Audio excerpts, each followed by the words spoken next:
নমস্কাৰ মেথছ গুৰু মুক্তাৰ ছাৰ চেনেলটোলৈ স্বাগতম। আজি আমি নতুন কিতাপখনৰ এক্সাৰসাইজ 1.2 আৰম্ভ কৰিম। চোৱা, ক্লাছ 10ৰ এক্সাৰসাইজ 1.2 অলপমান সিলেবাস তোমালোকৰ চেঞ্জ হৈছে, কিছুমান মানে বঢ়াই দিছে। চোৱা, তোমালোকে ফাৰ্ষ্ট টু লাষ্ট আমি সলিউশন কৰি দি আছো। চোৱা, সলিউশন দি লও। চোৱা, প্ৰথম কুৱেশ্যনটোত কি কৈছে যে তোমালোকক কৈছে যে দেখুৱা যে √5 অপৰিমেয়, মানে অপৰিমেয় সংখ্যা বুলি √5 এটো আমাক কি কৰিব দিছে, দেখুৱাব দিছে। মানে কি, show that √5 is a irrational number, মানে কি এনেকৈ দিব পাৰে, ইংলিশ মিডিয়াম সকলে এনেকৈ দিব পাৰে যে কি show that দেখুৱা যে √5 is a irrational number এনেকৈ দিব পাৰে ইংলিশ মিডিয়াম সকলৰ বাবে। তো সেম। চোৱা, আবাৰ কেতিয়াবা তোমালোক দিব পাৰে যে কি প্ৰমাণ কৰা যে √5 অপৰিমেয়, এনেকৈ দিব। চোৱা, সলিউশনটো তোমালোকে চোৱা। আমি প্রথমতে কি করিলাম, ধরিলাম, ধরা হল √5 এটা পরিমেয় সংখ্যা, আমি ধরিলাম, পরিমেয় সংখ্যা ধরিলাম। প্রথমতে কি ধরিলাম, ধরা হল √5 এটা পরিমেয় সংখ্যা ধরি ললো। সিম্পলি প্রথমতে আমি কি ধরি ললো। চোৱা, ধৰি লোৱাৰ পিছত তোমালোকক যেহেতু ধৰি ললা কি √5 এটা পৰিমেয়, গতিকে বাই থেকে দি তোমালোকে কি লিখিব পাৰা, পৰিমেয় সংখ্যা হলে কি p/q আৰ্হিত আমি কি প্ৰকাশ কৰিব পাৰিম। সেইভাবে আমি কি লিখিম, এতেকে দি p/q ইকুয়াল কি √5, যেহেতু পরিমেয় বুলি ধৰি লৈছো। একচুয়ালি পৰিমেয় নহয়, কিন্তু ধৰি লৈছো যেহেতু p/q ইকুয়াল টু √5 লিখি ললো। চোৱা, ব্ৰেকেটত কি দিবা, p, q সহমৌলিক মানে p, q এৰ একৰ বাহিৰে সাধাৰণ উৎপাদক নাই, এইটোই। আৰু p, q সহমৌলিক লিখি লবা, আৰু কি দিবা, q does not equal to 0 দি দিবা, সিম্পলি এনেকৈ দি দিবা। চোৱা, এতিয়া তলত ইমপ্লাইজ দিবা। আমি জানো যিকোনো সংখ্যাৰ তলত কি থাকে, 1 এটা থাকে। সিম্পলি ইয়াত কি আছে, √5 আছে। √5 ৰ তলত মনে মনে কিমান আছে, 1 আছে। চোৱা, p ৰ লগত 1 পূৰণ কৰিবা, মানে মাজত ইকুয়াল থাকিলে ক্ৰস পূৰণ হয়, মানে কি কানি কোনা মানে ক্ৰস পূৰণ। চোৱা, p ৰ লগত 1 পূৰণ কৰিলে p হয়, লিখিলো ইকুয়াল √5 ৰ লগত q পূৰণ কৰিলে কিমান হয়, √5q। যেহেতু আমি ইয়াত কি কৰি আছো, পৰিমেয় বনাই আছো, কিন্তু ৰুট থাকিলে তো পৰিমেয় নহয়। সেইভাবে কি কৰিম, এতিয়া স্কয়াৰ কৰিম, মানে দুটা সাইডতে কি কৰিম, আমি স্কয়াৰ কৰিম। ইয়াত লিখি দিম কি উভয় পক্ষত বা কি বৰ্গ কৰি, এনেকৈ লিখি দিম বৰ্গ কৰি, মানে কি স্কয়াৰিং কৰিম, মানে কি বোথ সাইড স্কয়ারিং, মানে ইফালে কি দিম, সপক্ষতো স্কয়ার দিম, বা পক্ষতো আমি স্কয়ার দিলো। চোৱা, এতিয়া p স্কয়াৰ ৰাখি দিলো ইকুয়াল। চোৱা, √5 ৰ লগতো তো এইটো স্কয়াৰ আছে, q ৰ লগতো তো আছে, এনেকৈ দি দিবা। সিম্পলি p স্কয়াৰ লিখি দিলা। এই স্কয়াৰ আৰু ৰুট কেনসেল গল, থাকিল কিমান ইয়াত 5। চোৱা, 5 লিখি দিলো, আৰু থাকিল কি q স্কয়াৰ লিখি দিলা তোমালোকে সিম্পলি। চোৱা, এতিয়া এইটো তোমালোকে নাম্বাৰিং কৰি ৰাখিবা, 1 নম্বৰ কৰি ৰাখিবা, সিম্পলি 1 নম্বৰ এইটো কৰি ৰাখিবা, ৰাখি দিলা। চোৱা, এতিয়া সপক্ষত চোৱাচোন, তোমালোকৰ q স্কয়াৰৰ আগত কি আছে, 5, মানে 5 টো কি হৈ আছে, পূৰণ হৈ আছে, মাল্টিপ্লাই হৈ আছে। গতিকে আমি বা পক্ষত আনিলে মানে কি p স্কয়াৰৰ তলত আহি কি হ'ব, হৰণ দি দিলো ইকুয়াল। তাহলে সপক্ষত থাকিল কি আমাৰ q স্কয়াৰ থাকে। এতেকে তোমালোকে ডাইৰেক্টলি লিখি দিবা, এতেকে 5a কি p স্কয়াৰক হৰণ কৰে, কি কৰে, হৰণ বা ভাগ কৰে, হৰণ কৰে। 5 কাক হৰণ কৰি আছে, ইয়াত p স্কয়াৰক হৰণ কৰে। গতিকে যদি p স্কয়াৰক হৰণ কৰে, p কো হৰণ কৰিব। গতিকে 5 p কো কি কৰিব, হৰণ কৰিব। সিম্পলি লিখি দিবা এনেকৈ। মানে কি তোমালোকে বুজি নাপালা নেকি, মানে p স্কয়ার ইয়াত 5 আছে। চোৱাচোন, p কেইবাৰ আছে, ডাবল টাইম আছে, দুবাৰ লিখি দিলা 5। p ৰ তলতো 5 আছে, এই p ৰ তলতো 5 আছে, সেই কাৰণে কি কৈছো আমি, গতিকে 5 p কো কি কৰে, ভাগ কৰে, এনেকৈ লিখি দিছো। চোৱা, ইমানখিনি নালাগে একচুয়ালি। চোৱা, এতিয়া তোমালোকে আকৌ ধৰি লবা,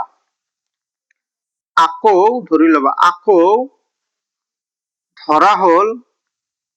আকৌ ধৰা হল কি ধৰি লবা কোৱাচোন তোমালোকে যেহেতু √5 তোমালোকে প্ৰমাণ কৰিব দিছে গতিকে তোমালোকে √5 দিলে ধৰি লবা কি p = 5m ধৰি লবা যদি তোমালোকক দেখুৱা যে √2 অপৰিমেয় তেনেহলে তোমালোকে ধৰা হল আকৌ ইয়াত কি লিখিলা হেতেন p = 2m √2 ৰ ক্ষেত্ৰত √2 যদি 3 দিলে হেতেন √3 তাহলে 3m ধৰি ললে হেতেন সোৱা এতিয়া সোৱা তোমালোকে উভয় পক্ষত স্কয়াৰ কৰিম আমি p² = বা পক্ষ সপক্ষ উভয় পক্ষতে স্কয়াৰ কৰিম ইয়াত লিখি দিবা বৰ্গ কৰি লিখি দিলা বৰ্গ কৰি সিম্পলি সোৱা এতিয়া সোৱা তোমালোকে p² লিখি দিলো সোৱা 5 ৰ স্কয়াৰ কিমান হয় 25 m² লিখি দিলো আমি সোৱা p² মানে কিমান সোৱাচোন ইকুৱেশন নম্বৰ 1 ত কি দিছে p² ৰ সমান আমি কিমান বহুৱাব পাৰি 5q² বহুৱাব পাৰি সোৱা 5q² বহুৱাই দিলো সিম্পলি ইকুৱেল 25m²। সোৱা এতিয়া যেহেতু আমি 1 নম্বৰ ইকুৱেশনটো ইউজ কৰিছো গতিকে ইয়াত লিখি দিবা 1 নংৰ পৰা এনেকৈ লিখি দিবা নহলে ছাৰসকলে ভুল ধৰিব তোমালোকক 1 নংৰ পৰা সোৱা এতিয়া সোৱা q² আমি ৰাখি দিলো 25m² ৰ তলত 5 কি ইফালে কি আছিল পূৰণ হৈ আছিল তালে সফালে গেলে কি হ'ব ভাগ হৈ যাব সোৱা 5 ভাগ হৈ গল 5 5 গুণ 25 হৈ গল সোৱা q² = আমি কিমান পালো 5m² পালো এতিয়া তোমালোকে সোৱা m² ৰ লগত 5 টো কি হৈ আছে পূৰণ হৈ আছে গতিকে ইফালে আনিলে আমাৰ কি হ'ব q² ৰ তলত আহি কি হ'ব হৰণ হ'ব তেনেহলে থাকি গল কি m² এতেকে লিখি দিবা তোমালোকে ডাইৰেক্টলি এতেকে 5 q² কি কৰে q² ভাগ কৰে বা হৰণ কৰে লিখিলে হল হৰণ কৰে গতিকে 5 কি হব কি কৰিব হৰণ কৰিব সিম্পলি এতিয়া তোমালোকে সোৱা p, q ৰ সাধাৰণ উৎপাদক কিমান পালা সোৱাচোন এতেকে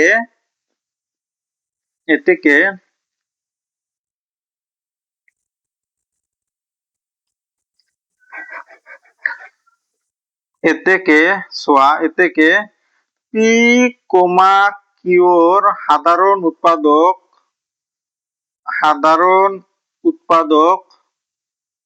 p, q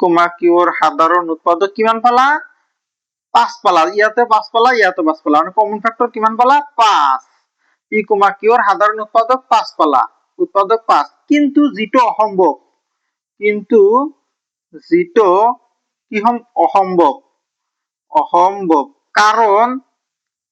কাৰণ p, q ৰ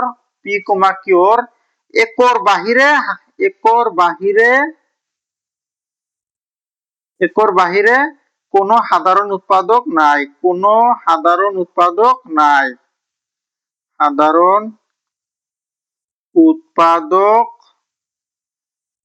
নাই গতিকে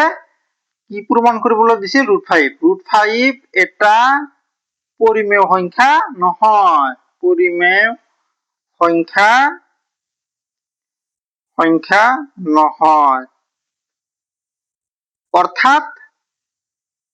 অৰ্থাৎ √5 অপৰিমেয় সংখ্যা ডাইৰেক্টলি লিখি দিব অপৰিমেয় সংখ্যা এটো ডাইৰেক্টলি তোমালোকৰ এক্সামত আহিয়ে থাকে 3 মাৰ্কস প্ৰুফড হৈ গল সোৱা ডাইৰেক্টলি তোমালোকে লিখি দিবা এনেকৈ প্ৰুফড হৈ গল তোমালোকৰ এতিয়া সোৱা কোৱেশ্চন নম্বৰ 2 টো আমি চাও কোৱেশ্চন নম্বৰ 2 টো সোৱা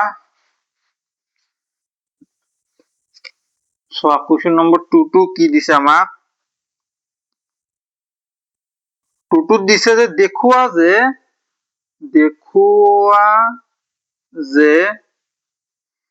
3 + 2√5 অপৰিমেয় সিম্পলি তোমালোক কি কৰিবা সলিউশন দিলা প্ৰথমতে কি কৰিবা ধৰা হল লিখি দিবা ধৰা হল কি দিছে 3 + 2√5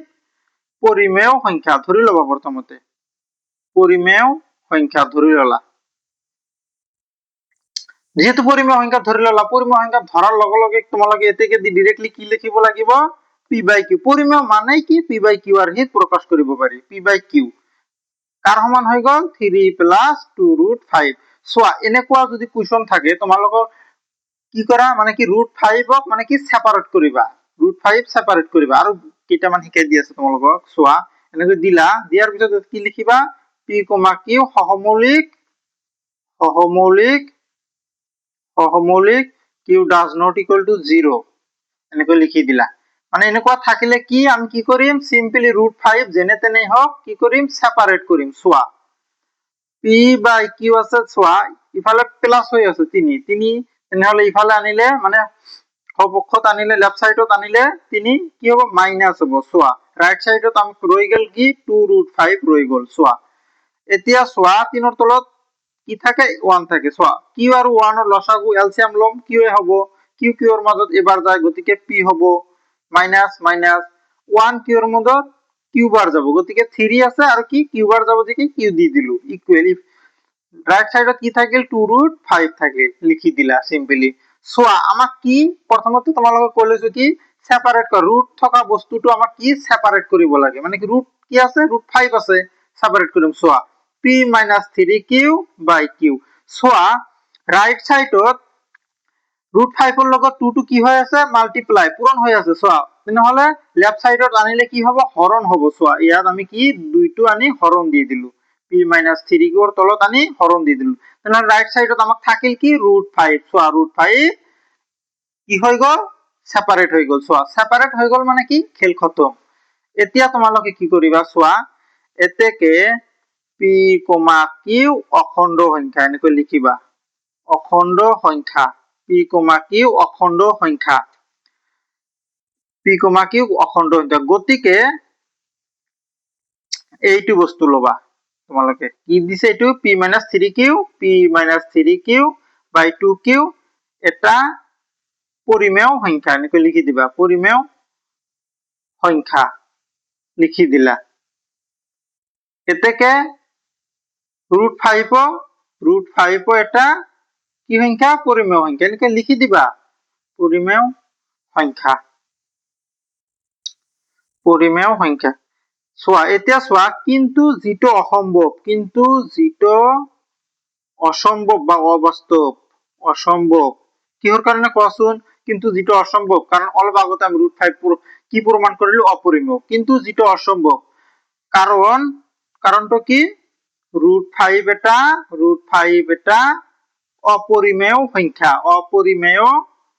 অপরিমেয় সংখ্যা লিখি দিলা গতিকে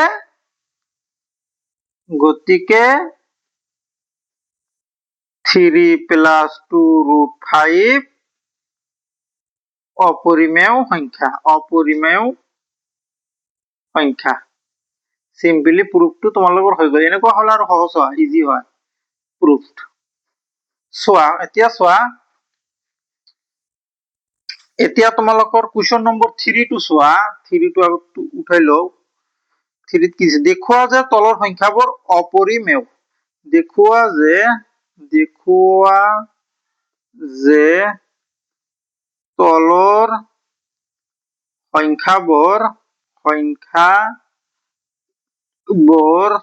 তলৰ সংখ্যাবোৰ কি অপৰিমেয় এইখিনি তোমালোকৰ ডাইৰেক্টলি মেমোৰাইজ কৰিবা মুখস্থ কৰিবা মানে লাগি থাকিব এইখিনি বস্তু দেখুৱা যে তলৰ সংখ্যাবোৰ অপৰিমেয় সোয়া তলৰ সংখ্যাবোৰ কি দিছে সোয়া নাম্বার 1 কি দিছে 1/√2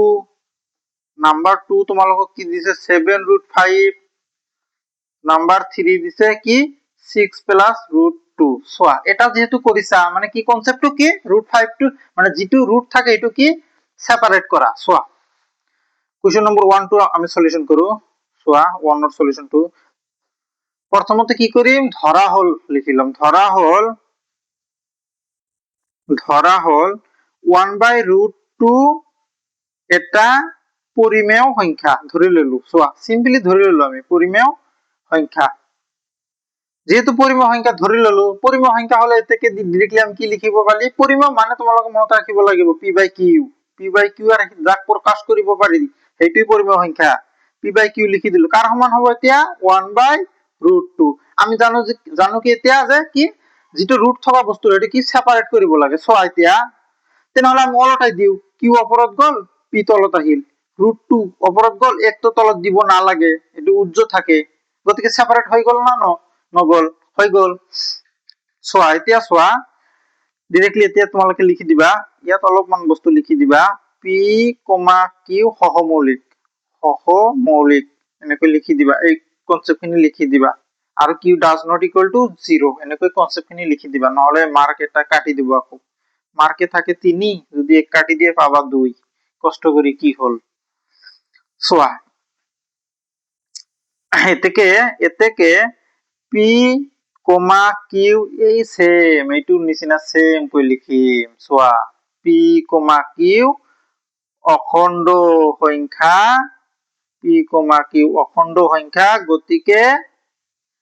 গতিকে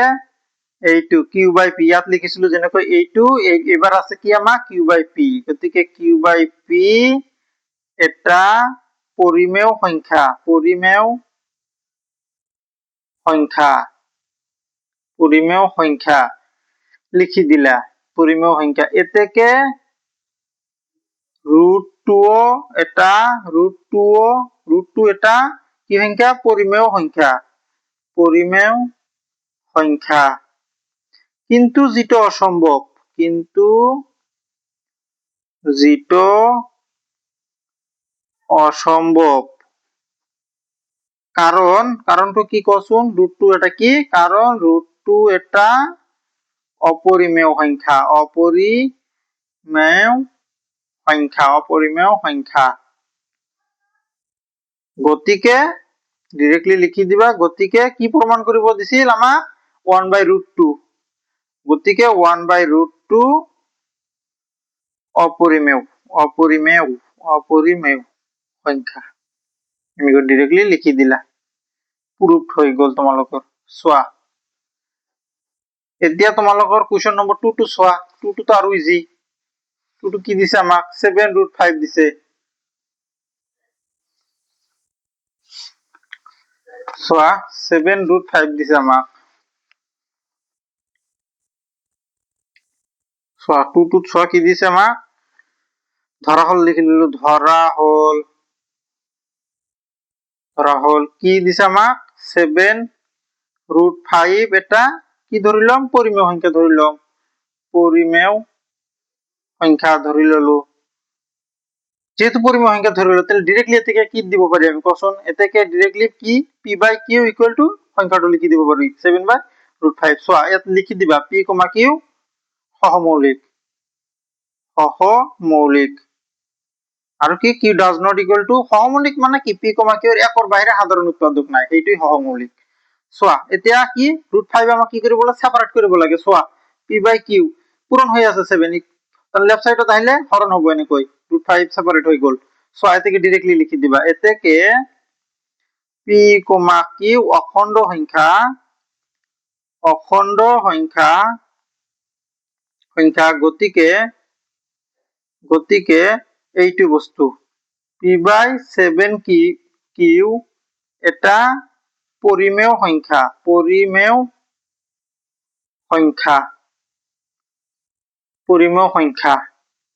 গতিকে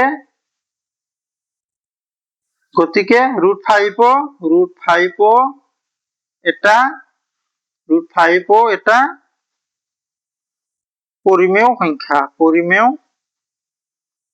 সংখ্যা, কিন্তু যেটো অসম্ভব,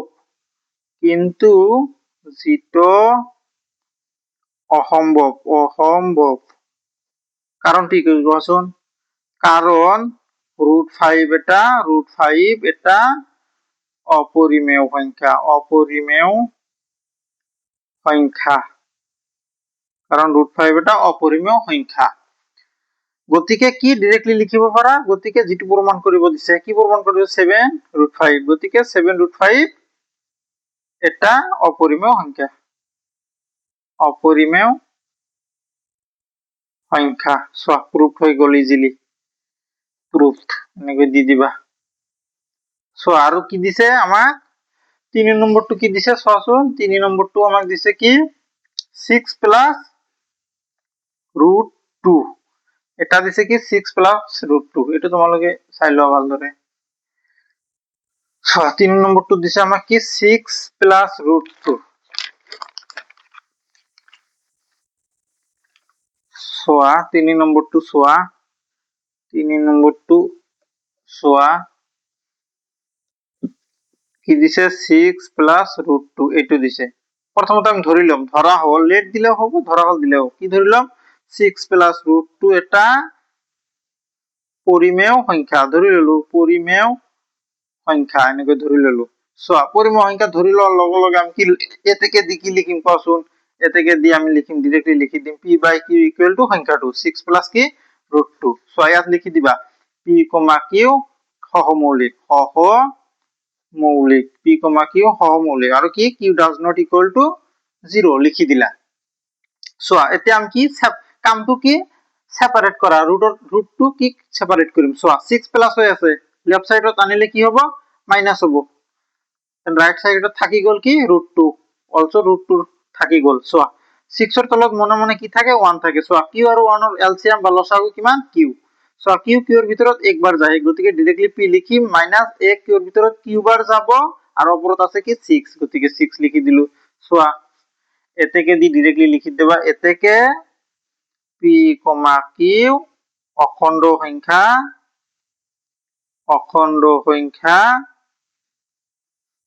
p, q অখণ্ড সংখ্যা আৰু কি কোৱাচোন গতিকে এইটো বস্তু p - 6q by q এটা পরিমেয় সংখ্যা কিন্তু পরিমেয় সংখ্যা লিখি দিলা এ থেকে √2 এটা কি সংখ্যা পরিমেয় সংখ্যা কিন্তু যেটো অসম্ভব কারণটো কি কোৱাচোন কাৰণ √2 এটা অপৰিমেয় সংখ্যা থেকে গতিকে দি ডাইৰেক্টলি লিখি দিবা গতিকে কি প্ৰমাণ কৰিব দিছে 6 প্লাস √2 না 6 প্লাস √2 এটা অপরিমেয় সংখ্যা সিম্পলি এটার কনসেপ্টটো কি আছিল পরিমেয় সংখ্যা অপরিমেয় সংখ্যা যে প্রমাণ কৰিব লাগে কনসেপ্টটো কি আছিল কি সেপাৰেট কৰা ৰুট থকা বস্তুটো সেপাৰেট কৰা যেনে যেনে বনাই দিও এনেদৰে কৰি দিলে হল সেপাৰেট কৰি দি দিবা তোমালোকে সিম্পলি চোৱা এতিয়া তোমালোকৰ নতুন কিতাপখনত আৰু কিছুমান কুৱেশ্যন তোমালোকে এড কৰিছে এই কুৱেশ্যনখিনি তোমালোকে চোৱা কুৱেশ্যন নম্বৰ 4 টো চোৱা 3 লৈকে তো হৈ গল চোৱা এটা অশূন্য পৰিমেয় সংখ্যা আৰু এটা অপৰিমেয় সংখ্যাৰ পূৰণফল চোৱা এটা অশূন্য পৰিমেয় সংখ্যা তোমালোকে চোৱা ইয়াতে কৰি দিও এটা অশূন্য পৰিমেয় সংখ্যা কৈছে অশূন্য পৰিমেয় না শূন্য নথকাকৈ যিবোৰ সংখ্যা সাপোজ কি শূন্যতকৈ ললে হল শূন্যতকৈ বেছি ললে হল সাপোজ 3 ললো অশূন্য পরিমেয় সংখ্যা এটা ললো আৰু এটা অপৰিমেয় সংখ্যা লচোন আৰু এটা অপৰিমেয় সংখ্যা আমি √5 অলপ আগতে পালো এই দুটাৰ কি কৈছে সংখ্যাৰ পূৰণফল পূৰণ কৰি দিয়াচোন কিমান হয় 3√5 সো পূৰণ কৰি কিমান পালা 3√5 এটো কি 3√5 কি অপৰিমেয় সংখ্যায় কি পালা অপৰিমেয় পালা যেহেতু ৰুট আছে গতিকে সচোন অপশন কোনটো হয় এই অপশন এ দিছে কি সদায় অপরিমেয় অপশন এ টুই কারেক্ট সোয়া কোশ্চেন নম্বৰ 5 টো সোয়া আকৌ √5 প্লাস √3 প্লাস 2 এটা স্বাভাবিক সংখ্যা এটা অখণ্ড সংখ্যা এটা পরিমেয় সংখ্যা এটা অপরিমেয় সংখ্যা সোয়া রুট যেহেতু রুট আছে গতিকে কি রুট থাকিলেই মানে কি অপরিমেয় সংখ্যা সোয়া অপরিমেয় সংখ্যা গতিকে option D is the correct answer soya question number 6 টো তোমালোকে সোয়া এবিল এমসিকিউ আহিব তোমালোকৰ কাৰণে উক্তি উক্তি এ দি বুঝা হয়েছে, এ মানে কি অ্যাসারশন, এই কারণে সিম্পলি শর্ট ফর্মত এ লিখিছে। সোয়া উক্তিত কি দিছে √2 প্লাস √5 এটা অপরিমেয় সংখ্যা, সঁচা কথাই √2 আৰু √5 এটা অপৰিমেয় সংখ্যা সঁচা। যুক্তিত কি দিছে চোৱা, যুক্তি আৰ দি বুঝোৱা হৈছে, কাৰণটো আৰ দি মানে কি যুক্তি ইংৰেজি ৰিজন বুলি কয়, এই কাৰণে আৰ দি বুঝোৱা হৈছে। চোৱা কি দিছে, যদি পি আৰু কিউ মৌলিক ধনাত্মক অখণ্ড সংখ্যা তেন্তে √p প্লাস √q এটা অপরিমেয় সংখ্যা। হয় ঠিকই কৈছে, ধনাত্মক সংখ্যা হলে ধনাত্মক সংখ্যাক তুমি ৰুটৰ ভিতৰত লোৱা, যিকোনো ধনাত্মক সংখ্যা, সাপোজ কি ইয়াত কি লৈছে 2 লৈছে, প্লাস প্লাস দিছো, আৰু কি কিউতো কি এটা ধনাত্মক সংখ্যা লোৱা 5 লৈছো, গতিকে কি কৈছে অপরিমেয় সংখ্যাই হব না নহব, গতিকে এইটো অপরিমেয় সংখ্যা এইটো অপরিমেয় সংখ্যা। চোৱা এতিয়া চোৱা অপশন কি দিছে তোমালোকক, অপশন দিছে এ দিছে উক্তি এ আৰু যুক্তি আৰ দুয়োটাই সত্য,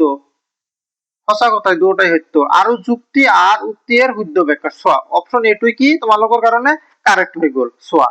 এতিয়া তোমালোকে 7 নম্বৰটো চোৱা,